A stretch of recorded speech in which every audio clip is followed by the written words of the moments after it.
सोचो, तुम्हारे पास एक सोने का महल हो, नौकर चाकर हो, गाड़ियों का काफिला हो, लोग तुम्हें महामहिम कहकर बुलाएं। जब तुम उड़ना चाहो तो पता चले कि तुम्हारे पैर बंधे हैं। तुम उस सोने के पिंजरे में कैद एक पंछी हो।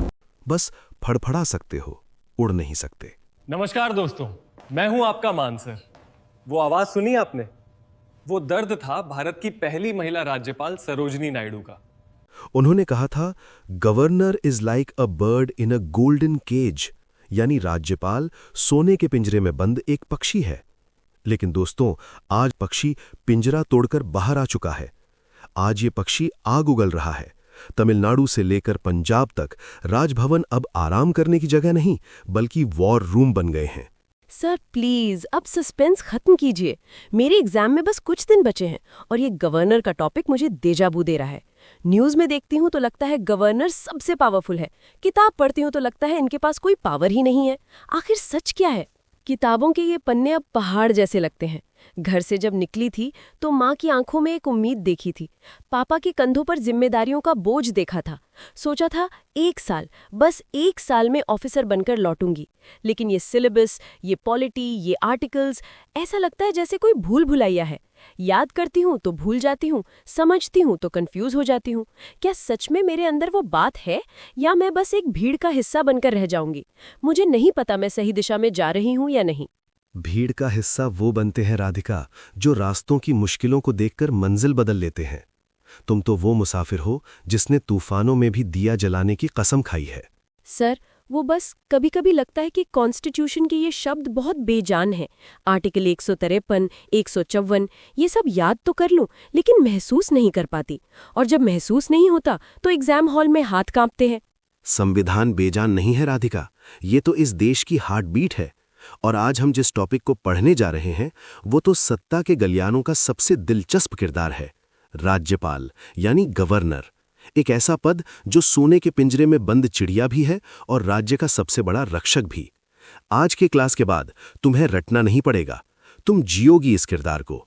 तुम देखोगी कि कैसे एक सिग्नेचर से सरकारें बन जाती हैं और गिर जाती हैं। क्या तुम तैयार हो अपनी उस उम्मीद को हकीकत में बदलने के लिए? जी सर, अगर आप साथ हैं तो डरने की कोई बात नहीं। चलिए शुरू करते हैं। आज मैं सिर्फ पढ़ूंगी नहीं, सीखूंगी।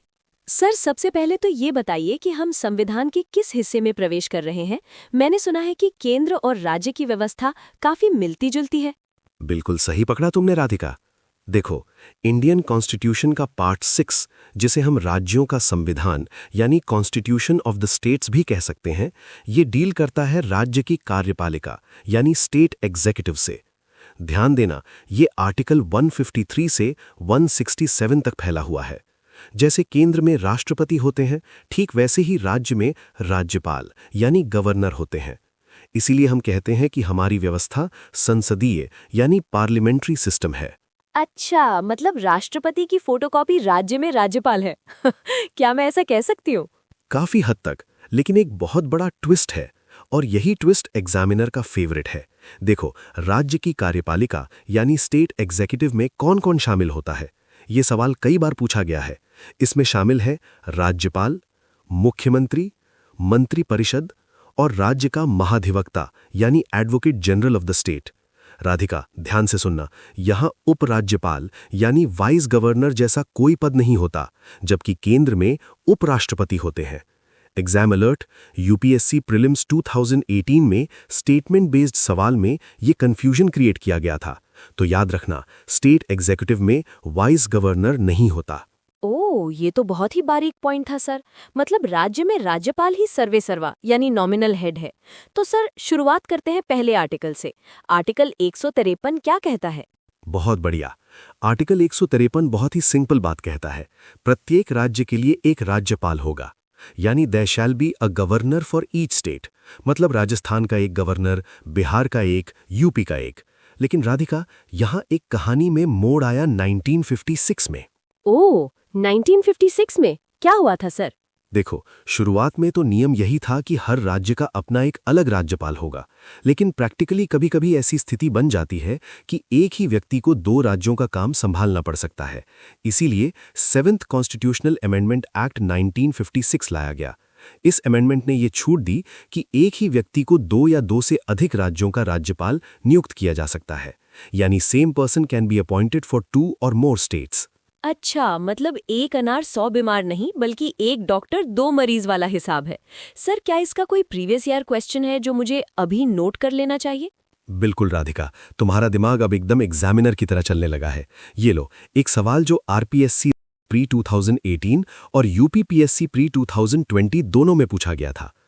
प्रश्न देखो, संविधान के किस संशोधन द्वारा ये प्रावधान किया गया कि एक ही व्यक्ति को 2 या अधिक राज्यों का राज्यपाल नियुक्त किया जा सकता है? पहला फर्स्ट अमेंडमेंट, दूसरा 7th अमेंडमेंट 1956, तीसरा 42nd अमेंडमेंट और चौथा 44th अमेंडमेंट। बताओ क्या जवाब होगा? सर, अभी आपने बताया, इसका जवाब है बी, 7th अमेंडमेंट 1956। सर, ये तो मुझे यही क्लास में याद हो गया। शाबाश, यही कॉन्फिडेंस चाहिए।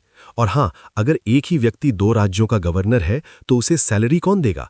दोनों राज्य मिलकर देंगे या केंद्र देगा? सर, मुझे लगता है दोनों राज्य मिलकर देंगे। सही दिशा में सोच रही हो, लेकिन इसमें राष्ट्रपति ये तय करते हैं कि किस अनुपात यानी रेशियो में दोनों राज्य पैसा देंगे। ये आर्टिकल 158(3)A में लिखा है, जिसे हम आगे विस्तार से पढ़ेंगे, लेकिन यहाँ लिंक करना जरूरी था। राधिका, जैसे हम पॉलिटी के हर आर्टिकल को लिंक कर रहे हैं ना, वैसे ही तैयारी में विजन का होना बहुत जरूरी है। अक्सर बच्चे पढ़ते तो बहुत हैं, लेकिन उन्हें ये नहीं पता चलता कि एग्जाम में क्या छोड़ना है और क्या पकड़ना है। अभी जब मैप स्क्रीन पर आया तो मुझे एक बहुत ही महत्वपूर्ण बात याद आई। तुम्हें पता है, ज्योग्राफी को रटने से कभी याद नहीं होता, उसे जीना पड़ता है, आंखों से देखना पड़ता है। जी सर, ज्योग्राफी में मुझे हमेशा नदियों और पहाड़ों की लोकेशन में दिक्कत आती है। इसी समस्या को जड़ से खत्म करने के लिए हमने टेस्ट क्यू ऐप पर भारत के भूगोल का एक सिनेमैटिक कोर्स लॉन्च किया है। राधिका, वो कोई साधारण क्लास नहीं है। उसमें जब हम हिमालय पढ़ाते हैं तो ऐसा लगता है तुम सच में हिमालय की वादियों में खड़ी हो। उस कोर्स को ज्वाइन करने के बाद हर स्टूडेंट भूगोल को अपनी आंखों के सामने घटित होते देखेगा। नाम मात्र का शुल्क है, और सबसे बड़ी बात, इस कोर्स के साथ 350+ टेस्ट्स बिल्कुल फ्री हैं, एनसीईआरटी पर आधारित, जो हर एग्जाम के लिए रामबाण है। 350 टेस्ट्स फ्री? सर, ये तो प्रैक्टिस के लिए खजाना है। मैंने सुना है वहाँ के प्रश्नों का 360 डिग्री एनालिसिस बहुत शानदार होता है। बिल्कुल, पिछले एग्जाम्स में 90% से ज्यादा प्रश्न सीधे टेस्ट क्यू ऐप की टेस्ट सीरीज से आए हैं। वहां रोज फ्री क्विज भी होती है, जो तुम्हारी तैयारी में 4 चांद लगा देगी। तो राधिका और जो भी स्टूडेंट्स हमें देख रहे हैं, अगर अपनी सफलता को लेकर सीरियस हो तो क्लास के तुरंत बाद टेस्ट क्यू ऐप डाउनलोड करना मत भूलना, क्योंकि सही हथियार के बिना युद्ध नहीं जीते जाते। जरूर सर, मैं आज ही डाउनलोड करूंगी और वो ज्योग्राफी वाला सिनेमैटिक कोर्स भी ज्वाइन करूंगी। मुझे रिस्क नहीं लेना अपनी तैयारी के साथ। चलो, अब वापस आते हैं अपने संविधान के सफर पर। आर्टिकल 154 बात करता है राज्य की कार्यपालिका शक्ति यानी एग्जीक्यूटिव पावर ऑफ स्टेट की। इसमें 2 बातें बहुत महत्वपूर्ण हैं। राज्य की सारी कार्यपालिका शक्ति गवर्नर में निहित यानी वेस्टेड होगी। वो इस शक्ति का प्रयोग या तो स्वयं डायरेक्टली या अपने अधीनस्थ अधिकारियों यानी सबऑर्डिनेट ऑफिसर्स के माध्यम से करेगा। सर, अधीनस्थ अधिकारी का मतलब यहाँ मंत्री और मुख्यमंत्री हैं? बिल्कुल सही। सुप्रीम कोर्ट ने यह साफ किया है कि अधीनस्थ में मंत्री, मिनिस्टर्स और मुख्यमंत्री सीएम शामिल हैं। लेकिन राधिका, यहाँ एक बहुत बड़ा कैच है। संविधान कहता है शक्ति गवर्नर के पास है, लेकिन वास्तविकता में वो एक नाम मात्र का प्रमुख यानी नॉमिनल हेड या डी जोर एग्जीक्यूटिव है। असली शक्ति मुख्यमंत्री यानी रियल एग्जीक्यूटिव के पास होती है। इसीलिए गवर्नर को टिट्युलर हेड या कॉन्स्टिट्यूशनल हेड कहा जाता है। जैसे घर में दादाजी, सम्मान पूरा है, कार्ड पर नाम उनका है, लेकिन फैसले पापा लेते हैं। बेहतरीन उदाहरण, बिल्कुल ऐसा ही। अब देखो, यहां से एक प्रश्न एमपीपीएससी 2017 में और बीपीएससी 2019 में आया था। प्रश्न देखो, राज्य की कार्यपालिका शक्तियां किसमें निहित होती हैं? ए मुख्यमंत्री, बी राज्यपाल, सी मंत्रिपरिषद, डी राष्ट्रपति। बताओ स्टूडेंट्स कहां गलती करते हैं? सर, स्टूडेंट्स को लगता है कि असली काम तो सीएम करता है, तो वो ए टिक कर देते होंगे, लेकिन संविधान के हिसाब से इसका उत्तर बी राज्यपाल होगा। परफेक्ट। याद रखना, जब तक प्रश्न में वास्तविक यानी रियल शब्द न लिखा हो, हमें संविधान के हिसाब से राज्यपाल ही चुनना है। यही वो छोटी छोटी गलतियां हैं जो सिलेक्शन रोकती हैं। दोस्तों, आप देख रहे हैं कि राधिका कितनी आसानी से कॉन्सेप्ट्स को पकड़ रही है। अगर आपको भी लग रहा है कि पॉलिटी अब आपके खून में उतर रही है, तो यार एक छोटा सा काम तो बनता है। हम इतनी मेहनत से ये सिनेमैटिक कंटेंट आपके लिए बनाते हैं। आपका एक लाइक और एक कमेंट हमें रात भर जागकर स्क्रिप्ट लिखने की ऊर्जा देता है। अभी वीडियो को पॉज करो और कमेंट में लिखो, गवर्नर इज द हेड। मुझे देखना है कितने लोग अभी तक हमारे साथ एक्टिव हैं। हाँ फ्रेंड्स, प्लीज सब्सक्राइब भी कर लो मान एजुकेशन चैनल को। मैंने देखा है सर की क्लासेस से पूरा चैप्टर बातों बातों में याद हो जाता है। और हाँ, आप लोग अपना ओपिनियन क्यों नहीं बताते? कम से कम एक कमेंट तो बनता है ना। और एक जरूरी बात सर, इन क्लास की पीडीएफ और अपडेट्स कहाँ मिलेंगे? अरे वाह, याद दिलाया तुमने। मान एजुकेशन टेलीग्राम चैनल, उसे ज्वाइन करना मतलब एग्जाम के हर अपडेट से अपडेटेड रहना। वहां हम डेली पोल्स और नोट्स भी शेयर करते हैं। लिंक डिस्क्रिप्शन में है, भूलना मत। सर, अब सबसे बड़ा सवाल, ये गवर्नर आता कहाँ से है? क्या हम इसे चुनते हैं जैसे हम पीएम या सीएम को चुनते हैं? नहीं राधिका, और यही इस पद का सबसे विवादास्पद यानी कंट्रोवर्शियल पहलू भी है। आर्टिकल 155 अपॉइंटमेंट ऑफ गवर्नर ये कहता है, राज्य के राज्यपाल की नियुक्ति राष्ट्रपति द्वारा अपने हस्ताक्षर और मुद्रा सहित अधिपत्र यानी warrant under his hand and seal द्वारा की जाएगी। मतलब कोई चुनाव में ही, ना डायरेक्ट ना इनडायरेक्ट? बिल्कुल नहीं, वो पूरी तरह से केंद्र सरकार का यानी सेंट्रल गवर्नमेंट का एक नॉमिनी होता है। अब सोचो राधिका, हमने चुनाव क्यों नहीं रखा? संविधान सभा में इस पर बहुत बहस हुई थी। अगर गवर्नर भी चुनकर आता और सीएम भी चुनकर आता तो दोनों में लड़ाई नहीं हो जाती कि बड़ा कौन? हाँ सर, टकराव हो जाता। दोनों कहते कि मेरे पास जनता का सपोर्ट है। बिल्कुल, इसीलिए हमने कनाडा का मॉडल अपनाया। एग्जाम फैक्ट, हमने गवर्नर की नियुक्ति का तरीका कनाडा के संविधान से लिया है, जहां केंद्र राज्य के गवर्नर को नियुक्त करता है। अमेरिका में गवर्नर का चुनाव होता है, लेकिन हमने वो मॉडल नहीं लिया। यहां से एक बहुत ही शानदार प्रश्न यूपीएससी सीडीएस 2021 में आया था। नेक्स्ट प्रश्न देखो, भारत में गवर्नर की नियुक्ति की प्रक्रिया किस देश के संविधान से प्रभावित है? A America, B Britain, C Canada, D Ireland. अब तुम कभी कंफ्यूज नहीं होगी ना? कभी नहीं सर, सी कनाडा, क्योंकि हमें केंद्र को मजबूत रखना था और राज्य में झगड़ा नहीं चाहिए था। लेकिन सर, सुप्रीम कोर्ट ने इस पर कुछ नहीं कहा। क्या गवर्नर सिर्फ केंद्र का नौकर यानी एजेंट है? बहुत ही गहरा सवाल है राधिका। 1979 में सुप्रीम कोर्ट ने एक फैसला दिया था। उन्होंने कहा, राज्यपाल का पद केंद्र सरकार के अधीन कोई रोजगार यानी एम्प्लॉयमेंट नहीं है। ये एक स्वतंत्र संवैधानिक कार्यालय यानी इंडिपेंडेंट कॉन्स्टिट्यूशनल ऑफिस है। मतलब वो केंद्र का नौकर नहीं है, बल्कि एक संवैधानिक कड़ी है। हालांकि असलियत में हम सब जानते हैं कि व्यवहार में क्या होता है। अब आते हैं कार्यकाल कितना होगा। सामान्य तौर पर हम सुनते हैं 5 साल, लेकिन एग्जाम में अगर आप सिर्फ 5 साल रट कर गए तो फंस जाओगे। क्यों सर, 5 साल ही तो होता है। नहीं, आर्टिकल 156 की 3 क्लॉज हैं, उन्हें ध्यान से समझो। 156(1) राज्यपाल राष्ट्रपति के प्रसाद पर्यंत यानी during the pleasure of the president पद धारण करेगा। ये सबसे महत्वपूर्ण लाइन है। इसका मतलब है राष्ट्रपति यानी केंद्र सरकार जब चाहे उसे हटा सकती है, कोई कारण बताने की जरूरत नहीं है। 156(2) राज्यपाल अपना इस्तीफा यानी रेजिग्नेशन किसे देगा? राष्ट्रपति को। 156(3) इन दोनों नियमों के अधीन रहते हुए उसका कार्यकाल पद ग्रहण करने की तारीख से 5 वर्ष होगा। तो राधिका, अगर एग्जाम में सवाल आए, प्रश्न देखो जो यूपीपीएससी आरओ एआरओ 2017 में आया था, राज्यपाल का कार्यकाल कितना होता है? ए 5 वर्ष, बी राष्ट्रपति के प्रसाद पर्यंत, सी 6 वर्ष, डी संसद जो तय करे। तो सबसे सटीक यानी मोस्ट अप्रोप्रिएट उत्तर क्या होगा? सर, वैसे तो 5 साल लिखा है, लेकिन आपने कहा प्रसाद पर्यंत मुख्य है, तो क्या बी सही होगा? बिल्कुल सही, बी ही सही उत्तर है, क्योंकि 5 साल तो तब है जब तक राष्ट्रपति खुश हैं। अगर राष्ट्रपति की मर्जी बदल गई तो 2 साल में भी बोरिया बिस्तर बन सकता है। इसको ऐसे समझो, तुम किराए के मकान में रहती हो, अग्रीमेंट 11 महीने का है, 5 साल, लेकिन मकान मालिक यानी राष्ट्रपति शर्त रख दे कि जब मेरा मन करेगा खाली करा लूंगा, तो असली पावर अग्रीमेंट में नहीं, मकान मालिक की मर्जी यानी प्लेजर में है। वाह सर, क्या उदाहरण दिया है। अब ये प्रसाद पर्यंत शब्द दिमाग में छप गया है। तो इसका मतलब गवर्नर को हटाने के लिए संविधान में कोई महाभियोग यानी इम्पीचमेंट जैसी प्रक्रिया नहीं है? 100 आने सच बात। राष्ट्रपति को हटाने के लिए महाभियोग यानी इम्पीचमेंट है, जजों को हटाने के लिए प्रक्रिया है, लेकिन बेचारे गवर्नर को हटाने का संविधान में कोई आधार यानी ग्राउंड्स नहीं लिखा है। ये भी एक बार एसएससी सीजीएल 2019 में पूछा गया था कि संविधान में किसे हटाने की प्रक्रिया का उल्लेख नहीं है। उत्तर था राज्यपाल। अब देखते हैं कि गवर्नर बनने के लिए क्या योग्यता चाहिए। मान लो राधिका, तुम्हें भविष्य में गवर्नर बनना हो तो क्या शर्तें पूरी करनी होंगी? ये आर्टिकल 157 में है। सर, पहली तो मैं भारत की नागरिक यानी सिटीजन ऑफ इंडिया होनी चाहिए। हाँ, और दूसरी? उम्र शायद 30 साल या 35।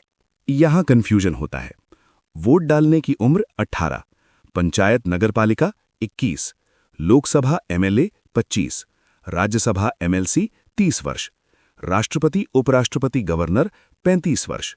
तो तुम्हें 35 साल की उम्र पूरी करनी होगी।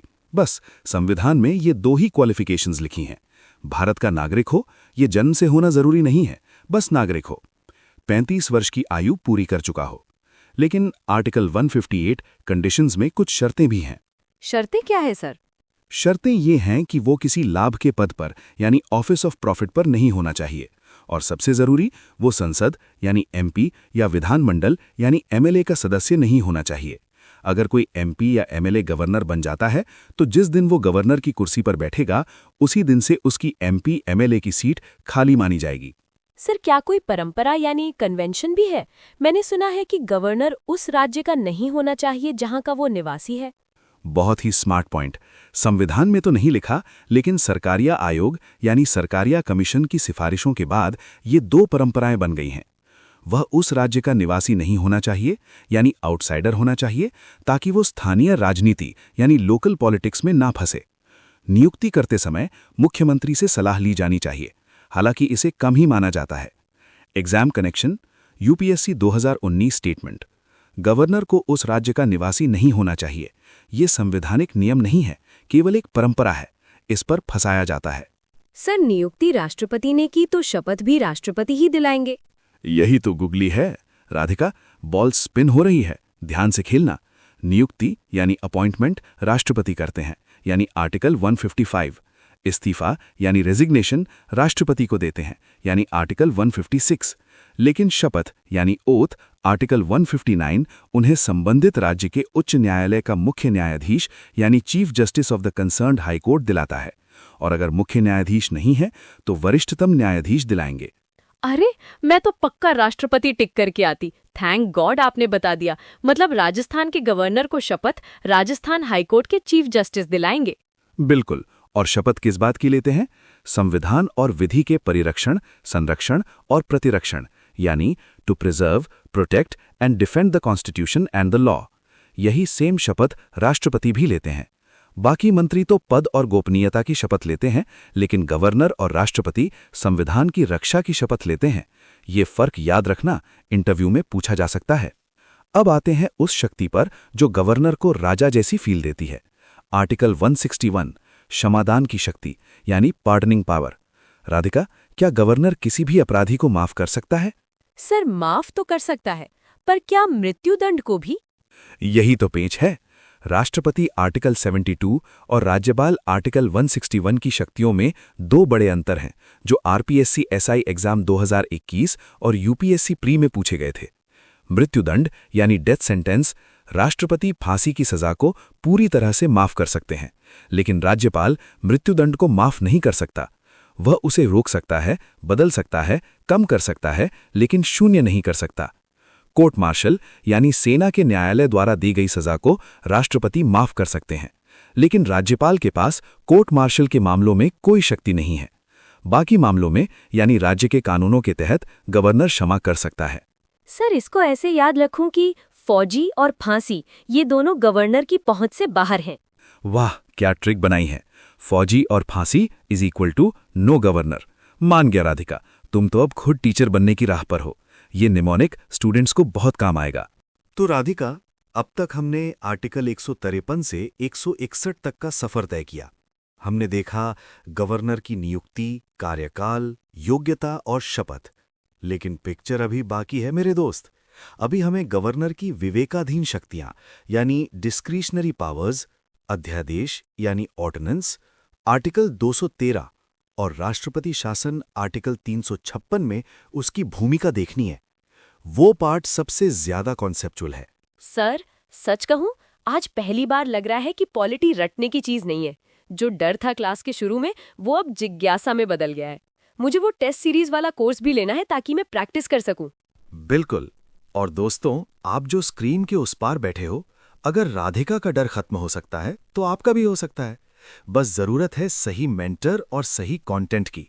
टेस्ट क्यू ऐप पर संविधान की टेस्ट सीरीज ज्वाइन करना। 1 मिनट, अभी बहुत महत्वपूर्ण हिस्सा बाकी है, जैसे आर्टिकल 163 विवेकाधीन शक्तियां, जो सबसे ज्यादा एग्जाम में आती हैं। आर्टिकल 164 सीएम की नियुक्ति में भूमिका।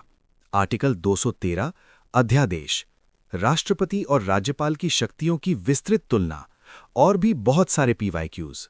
राधिका, अभी हमने आर्टिकल 161 को समझा। अब आते हैं आर्टिकल 162 पर। यह आर्टिकल बताता है कि राज्य की कार्यपालिका शक्ति यानी एग्जीक्यूटिव पावर का विस्तार कहां तक है। बहुत सिंपल भाषा में, जहां तक राज्य की विधानसभा यानी स्टेट लेजिस्लेचर कानून बना सकती है, वहीं तक राज्यपाल की कार्यपालिका शक्ति चलती है। मतलब राज्य सूची यानी स्टेट लिस्ट और समवर्ती सूची यानी कॉन्करेंट लिस्ट के विषयों तक। बिल्कुल। राज्य सूची यानी स्टेट लिस्ट, इस पर पूरा अधिकार राज्य का है। समवर्ती सूची यानी कॉन्करेंट लिस्ट, इस पर अधिकार तो है, लेकिन अगर संसद ने कोई कानून बना दिया है तो संसद का कानून ऊपर माना जाएगा। तो अगर कोई पूछे कि गवर्नर की पावर की बाउंड्री क्या है, तो जवाब है राज्य की विधायी शक्ति यानी legislative power of the state. Radhika, अब हम उस आर्टिकल पर आ रहे हैं जो भारतीय राजनीति का सबसे बड़ा विवाद और सबसे बड़ा हथियार है। आर्टिकल 163 अनुच्छेद 163। ये कहता है, राज्यपाल को सहायता और सलाह देने के लिए एक मंत्रिपरिषद यानी काउंसिल ऑफ मिनिस्टर्स होगी, जिसका प्रधान मुख्यमंत्री होगा। लेकिन यहां एक बहुत बड़ा लेकिन है। क्या लेकिन सर? राष्ट्रपति के लिए भी तो यही लाइन है। यही तो स्टूडेंट्स गलती करते हैं। ध्यान से सुनना, ये यूपीएससी मेंस और इंटरव्यू का फेवरेट पॉइंट है। राष्ट्रपति के आर्टिकल 74 में लिखा है कि वो सलाह मानने के लिए बाध्य है, लेकिन आर्टिकल 163 में राज्यपाल के लिए लिखा है उन बातों को छोड़कर जिनमें वो अपने विवेक से कार्य करने के लिए अपेक्षित है। इसका मतलब समझे? संविधान ने खुद गवर्नर को विवेकाधीन शक्तियां दी हैं, जो राष्ट्रपति को संविधान में साफ तौर पर नहीं दी गई हैं। मतलब गवर्नर राष्ट्रपति से ज्यादा पावरफुल है? संवैधानिक भाषा यानी कॉन्स्टिट्यूशनल टेक्स्ट में हाँ। संविधान कहता है कि अगर कोई सवाल उठता है कि कोई मामला गवर्नर के विवेक यानी डिस्क्रिशन में आता है या नहीं, तो गवर्नर का फैसला अंतिम यानी फाइनल होगा। आप उसे कोर्ट में चैलेंज नहीं कर सकते कि उसने विवेक का इस्तेमाल क्यों किया। Exam alert, UPPSC 2019। प्रश्न देखो, भारतीय संविधान के किस अनुच्छेद में राज्यपाल की स्वविवेकाधीन शक्तियों का उल्लेख है? Article 153, article 160, article 163, article 171। उत्तर है सी, आर्टिकल 163। ये वो कवच है जो गवर्नर को कठपुतली बनने से बचाता है, लेकिन अक्सर इसी का दुरुपयोग भी होता है। सर, ऐसी कौन सी स्थितियां हैं जहां वो अपनी मर्जी चला सकते हैं? 2 तरह की विवेकाधीन शक्तियां होती हैं राधिका। संवैधानिक, जो संविधान में लिखी हैं, जैसे राष्ट्रपति शासन की सिफारिश करना, आर्टिकल 356, किसी बिल को राष्ट्रपति के लिए सुरक्षित रखना, आर्टिकल 200, और परिस्थितिजन्य यानी सिचुएशनल, जो लिखी नहीं है लेकिन हालात पैदा कर देते हैं। सोचो, चुनाव हुए और किसी को बहुमत यानी मेजॉरिटी नहीं मिला। अब किसे सीएम बनाना है? यहां गवर्नर का विवेक काम आता है। अगर सीएम की अचानक मौत हो जाए और कोई उत्तराधिकारी ना हो। ओह, मतलब जब हंग असेंबली होती है तब गवर्नर किंग मेकर बन जाता है। बिल्कुल सही पकड़ा। यही वो समय है जब गवर्नर की भूमिका सबसे अहम हो जाती है। राधिका, तुम्हें पता है, अभी जो हमने हंग असेंबली वाली बात की, ठीक इसी सिचुएशन पर टेस्ट क्यू ऐप की टेस्ट सीरीज में एक बहुत ही शानदार केस स्टडी क्वेश्चन है। वहां ऐसे सवाल पूछे जाते हैं कि अगर राज्य में किसी पार्टी को बहुमत ना मिले तो राज्यपाल सबसे पहले किसे बुलाएगा? सबसे बड़ी पार्टी को, चुनाव पूर्व गठबंधन को? सरकारिया कमीशन और पुंची कमीशन की रिपोर्ट के आधार पर वहां एक्सप्लेनेशन दिया गया है। जब तुम टेस्ट क्यू ऐप के सोल्यूशन पढ़ती हो ना, तो ऐसा लगता है कोई टीचर पास बैठकर समझा रहा है। सर, मुझे वो एक्सप्लेनेशन वाले नोट्स चाहिए। क्या वो अलग से मिलते हैं? अरे, यही तो खास बात है। इंडियन पॉलिटी की टेस्ट सीरीज के साथ सारे नोट्स बिल्कुल फ्री हैं, मतलब प्रैक्टिस भी और रिवीजन भी। और तो क्लास खत्म होते ही डाउनलोड कर लेना, क्योंकि सफलता का शॉर्टकट नहीं होता बल्कि स्मार्ट कट जरूर होता है, और वो है टेस्ट क्यू ऐप। अब चलते हैं आर्टिकल 164 की ओर। ये बहुत ही भारी भरकम आर्टिकल है। इसमें से कई सवाल निकलते हैं। सबसे पहली लाइन, मुख्यमंत्री की नियुक्ति राज्यपाल करेगा, यानी CM shall be appointed by governor, और अन्य मंत्रियों की नियुक्ति राज्यपाल मुख्यमंत्री की सलाह पर करेगा। ये तो सिंपल है सर। सिंपल लगता है, लेकिन इसमें एक गहरा राज है। सामूहिक उत्तरदायित्व यानी कलेक्टिव रिस्पॉन्सिबिलिटी। आर्टिकल 164(2) कहता है, मंत्रिपरिषद सामूहिक रूप से राज्य की विधानसभा यानी लेजिस्लेटिव असेंबली के प्रति उत्तरदायी होगी। ध्यान देना राधिका, विधानसभा के प्रति, ना कि राज्यपाल या संसद के। एग्जाम अलर्ट, बीपीएससी और आरपीएससी कॉमन क्वेश्चन। प्रश्न है, राज्य मंत्रिपरिषद किसके प्रति सामूहिक रूप से उत्तरदायी होती है? राज्यपाल, मुख्यमंत्री, विधानसभा, विधानसभा अध्यक्ष। उत्तर क्या होगा? सी, विधानसभा, क्योंकि जनता के चुने हुए लोग वहीं बैठ के हैं। शाबाश, लेकिन एक और ट्विस्ट है, व्यक्तिगत उत्तरदायित्व यानी इंडिविजुअल रिस्पॉन्सिबिलिटी। मंत्री व्यक्तिगत रूप से किसके प्रति जिम्मेदार हैं? आर्टिकल 164(1) कहता है, मंत्री राज्यपाल के प्रसाद पर्यंत पद धारण करेंगे। मतलब अगर सीएम चाहे तो गवर्नर को सलाह देकर किसी भी मंत्री को कभी भी हटवा सकता है। तो सामूहिक रूप से विधानसभा, व्यक्तिगत रूप से राज्यपाल। ये फर्क याद रखना, ये यूपीएससी, आरपीएससी, बीपीएससी, यूपीपीएससी में स्टेटमेंट वाला सवाल बनता है। सर, एक सवाल मेरे मन में आ रहा है, क्या किसी भी राज्य में मंत्रियों की संख्या कितनी भी हो सकती है? मतलब अगर सीएम अपने 100 दोस्तों को मंत्री बनाना चाहें तो? बहुत ही शानदार सवाल राधिका, तुम तो पॉलिटी की एक्सपर्ट होती जा रही हो। पहले ऐसा होता था, जंबो कैबिनेट बनती थी, लेकिन फिर आया 91वां संविधान संशोधन 2003, 91st अमेंडमेंट एक्ट 2003। इसने सीमा तय कर दी, मंत्रियों की कुल संख्या सीएम सहित विधानसभा की कुल संख्या के 15% से अधिक नहीं होगी, लेकिन किसी भी छोटे राज्य में ये संख्या 12 से कम नहीं होगी। एग्जाम कैलकुलेशन, राजस्थान में 200 सीटें हैं, तो अधिकतम मंत्री कितने हो सकते हैं? 200 का 15%, यानी 30 मंत्री सीएम सहित। ये आंकड़ा आरपीएससी, आरएएस और पटवारी एग्जाम में न जाने कितनी बार पूछा गया है। अब एक छोटा सा लेकिन powerful article, article 165, advocate general, महाधिवक्ता। जैसे केंद्र में महान्यायवादी यानी अटर्नी जनरल होता है, वैसे ही राज्य में महाधिवक्ता होता है। ये राज्य का सर्वोच्च विधि अधिकारी यानी हाईएस्ट लॉ ऑफिसर होता है। इसका काम क्या है सर? क्या ये सरकार का केस लड़ता है? हाँ, ये सरकार का वकील है। अगर राधिका तुम राज्य सरकार पर केस कर दो तो सरकार की तरफ से कोर्ट में यही पेश होगा। इसकी योग्यता क्या होनी चाहिए? वही जो हाई कोर्ट का जज बनने के लिए चाहिए। और एक बहुत ही इंटरेस्टिंग बात, ये व्यक्ति विधानसभा का सदस्य नहीं होता, लेकिन विधानसभा की बैठकों में भाग ले सकता है, बोल सकता है, लेकिन वोट नहीं दे सकता। एग्जाम अलर्ट, एमपीपीएससी और एसएससी सीजीएल। प्रश्न है, वो कौन सा गैर सदस्य है जो सदन की कार्यवाही में भाग ले सकता है लेकिन मतदान नहीं कर सकता? उत्तर है महाधिवक्ता यानी एडवोकेट जनरल।